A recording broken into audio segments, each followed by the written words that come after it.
இன்னைக்கு நம்ம OnePlus bullet wireless Z2 அப்படிங்கிற நெக் பேண்டை அன்பாக்ஸ் பண்ண போகிறோம். இது என்னுடைய தேவைக்காக நான் வாங்கியிருந்தேன். இப்போ நம்ம இந்த bullet OnePlus wireless bullet Z2 அப்படிங்கிற நெக் பேண்டை அன்பாக்ஸ் பண்ணுவோம். அமேசானில் ஆர்டர் போட்டிருந்தேன். 1300 ரூபாய் இதோட ரேட்.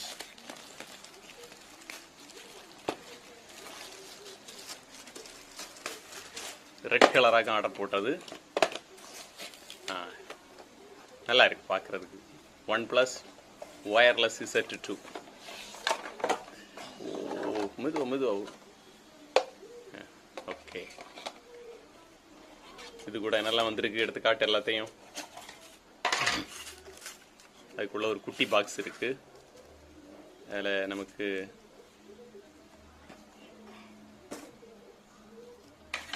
இயர் டிப்ஸ் இருக்கு. இயர் டிப்ஸ் இருக்குன்னு நினைக்கிறேன். அதையும் நம்ம ஓப்பன் பண்ணி பார்த்துருவோம்.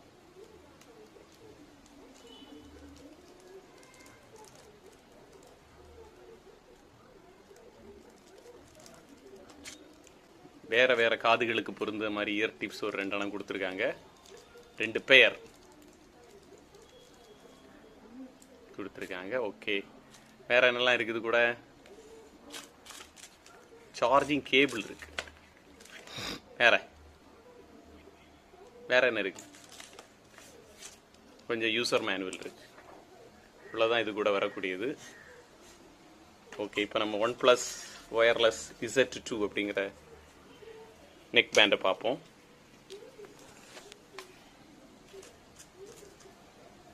இதுதான் அந்த OnePlus வயர்லெஸ் Z2 அப்படிங்கிற நெக் பேண்ட். இது நம்ம யூஸ் பண்ணி பார்த்தா தெரியும் எப்படி இருக்குது அப்படிங்கிறதுலாம். இப்போ தான் புதுசாக நம்ம வாங்கியிருக்கோம், அதனால் அன்பாக்ஸ் பண்ணியிருந்தோம். ஒரு நாள் யூஸ் பண்ணியிருந்தோம் ஏற்கனவே. பரவாயில்ல, நல்லா சார்ஜ் நிற்கிது. ஆனால் காற்றுல செட் ஆகலை கரெக்டாக. காது வலி இருக்குது, ரொம்ப நேரம் யூஸ் பண்ண முடியல. சார்ஜிங் கேபிள் டைப் சி ஒரு கேபிள் இருக்குது சார்ஜ் பண்ணுறதுக்கு. அது லென்த் ரொம்ப நீளமாக எல்லாம் இல்லை, ரொம்ப குட்டி. ஓகே, நம்ம கண்டினியூஸாக யூஸ் பண்ணியிருந்தோம். சார்ஜ் நல்லா நிற்கிது, ஆனால் காது வலிக்குது. ஓகே, காதில் கரெக்டாக ஃபிட் ஆகிருக்கு. அப்புறமா இதில் ஒரு மேக்னெட்டிக் ஒட்டக்கூடியது இருக்குது. அப்படி ஒட்டின உடனே அது டிஸ்கனெக்ட் ஆகுது. பேர் பண்ணியிருக்கக்கூடிய டிவைஸில் இருந்து டிஸ்கனெக்ட் ஆகுது.